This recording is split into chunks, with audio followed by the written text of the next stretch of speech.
Marie-Joseph Benoît d'Artagnan Sylvain, dit Benito Sylvain. Journaliste, docteur en droit et écrivain haïtien, il fut formé à Port-au-Prince et à Paris. Nommé en 1889 secrétaire de la légation d'Haïti à Londres, il abandonne ce poste diplomatique en 1890 pour créer à Paris le journal La Fraternité, organe de défense des intérêts d'Haïti et de la race noire. Durant la même période, il participe aux conférences anti-esclavagistes de Bruxelles.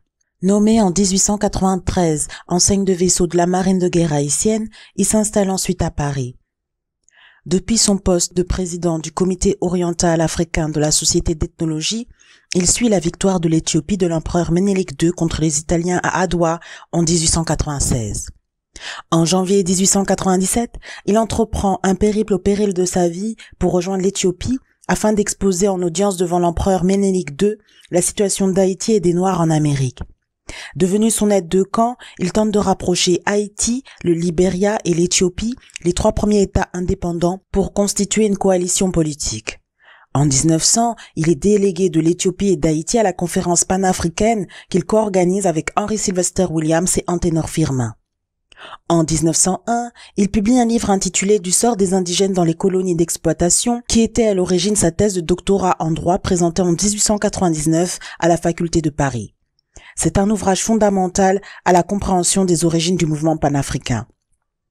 En 1905, il crée à Rome en Italie l'œuvre de relèvement social des Noirs et au Canada plus tard, il fonde l'Étoile africaine pour combattre le préjugé de couleur qui sévissait dans tous les lieux publics du territoire nord-américain. Il est mort en 1915 à l'âge de 47 ans. Homme de valeur qui faisait toujours honneur à son pays qu'il a constamment défendu à l'étranger, Benito Sylvain a combattu le préjugé de couleur et a consacré sa vie à l'émancipation des peuples noirs.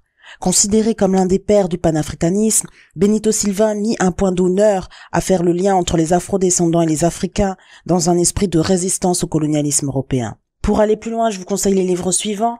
Africa Unite, une histoire du panafricanisme, d'Hamza Boukari Yabara. La naissance du panafricanisme, les racines caraïbes, américaines et africaines du mouvement au XIXe siècle d'Orouno Lara, dans lequel vous trouverez le rapport de Benito Sylvain sur la conférence panafricaine de 1900.